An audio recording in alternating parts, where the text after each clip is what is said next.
So the next person here is Fran Hamerstroms. The Hamerstroms are, as you probably are aware, are most well known in Wisconsin and actually nationally and internationally for their work on prairie chickens to help bring the prairie chicken back to Wisconsin. Francis Carnes Flint Hamerstrom, born in Needham, Massachusetts on December 17th, 1907, to Lawrence Bertram Flint and heiress Helen Chase Flint, didn't fit into the mold of a socialite. She failed to complete high school at Milton Academy, in college, Smith College, and was a highly paid fashion model with a passion for collecting insects when she met Frederick Nathan Hamerstrom Jr. at a Dartmouth College house party one cool autumn evening in 1928. Frederick, born in Trenton, New Jersey on 8 July 1909 to Frederick Nathan Hamerstrom Sr. and Helena Harper Davis Hamerstrom, attended Winchester High School, Dartmouth College for 2 years, and then graduated from Harvard College in 1931 with a bachelor's degree in English. However, he didn't fit the mold of the typical Ivy Leaguer of the times.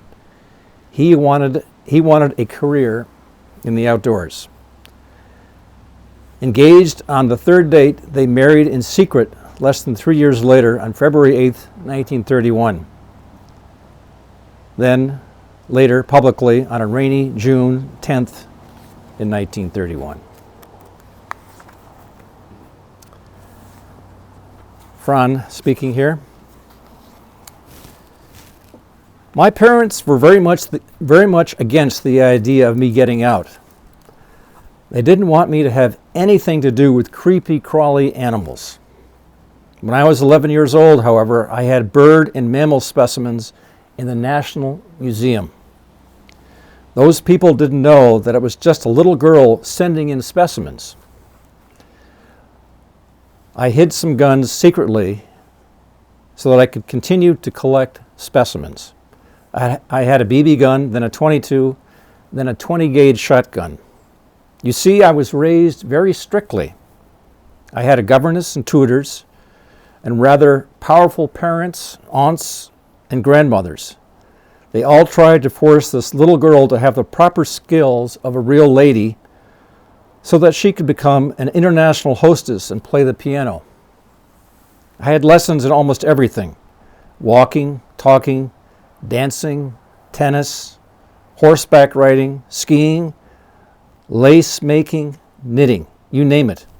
There were lessons. I couldn't go out and do just anything. There always had to be a lesson. And so I pursued my real interests in secret. I climbed out my window and slept in the woods at night and got back with my specimens in time to be awakened in the morning. At what age did I start doing this? 8. I continued it all of the time while living under my parents' roof. I kept the guns underneath the stables. I remember that my governess was much upset one day. She went to my father and said, "Mr. Flint, I feel that I should tell you something. Francis appears to be eating cold cream." And so I was called onto the carpet. What I was doing was taking the cold cream to grease my guns so that they wouldn't rust. I knew that they needed some kind of oil, and they thought that I was eating it. So I kept taking my punishment for eating cold cream. I didn't mind as long as they didn't find out that I had a gun.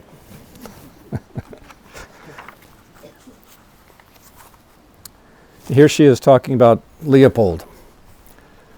Leopold was superb. He knew how to reduce concepts to simple principles, and he knew how to communicate.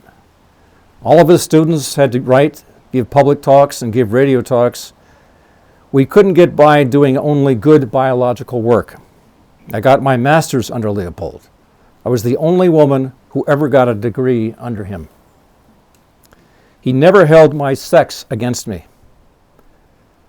Paul Arrington of Iowa State never did either, but the majority did in those days. Leopold was the one who could pull everything together and see it as if from the top of a mountain.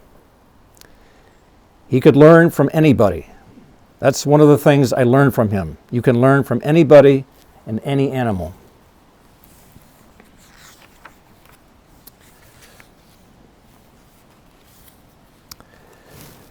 Leopold taught us that the real land ethic that we need to consider is, what are we leaving to our children? People must learn to look farther ahead. I try to look 300 years ahead in my thinking. I think that a long-time viewpoint is essential, but this isn't taught anywhere. It's not taught in the schools and in the churches. I'm a natural optimist. Furthermore, it's part of my moral code that you don't ever get defeated. I think the greatest hazard we face is overpopulation. I feel very deeply about this. This was back in the early 80s, 1980s. I think that we have got to learn not to overpopulate the world. We decided that in 1935, the world was overcrowded and to have only 2 children. I keep trying to get in my 2 bits worth on such matters. I'll walk right up to a pregnant woman with 2 babies in the laundromat and ask her if she knows about birth control.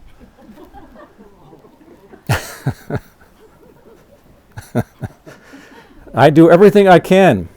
I try to get in the overpopulation message in everything I write. I slide in the needle. I think we should say, quote, you want food? Okay, get sterilized. Your whole family gets sterilized. And we will feed you for a given length of time. Close quotes. I think that we've got to be hard right now because it's kind in the long run, both to our earth and to our people. To put it simply, I may be driving through a marsh with a duck hunter and I'll say, see that marsh? If the Hamerstroms had one more child, it might have been drained. That simplifies it so he can understand it. Furthermore, we must have smaller land units. Then people get more intimately involved with them. Smaller land units would be much healthier. You wouldn't have the pest problems that you encounter with stands or rows of monotypic crops. And you wouldn't have an increasing reliance on herbicides and pesticides to prevent disease and losses. The government is subsidizing big agribusiness instead of encouraging small family units of farmland. And if a crop fails, the government bails them out. Oh, the ticks of Jackson County are a wild and hardy breed. They thrive amid the hills and swamps and ditches. Their one desire in life is blood, and yours they'll often get, for they're stealthy, mean, tenacious sons of bitches.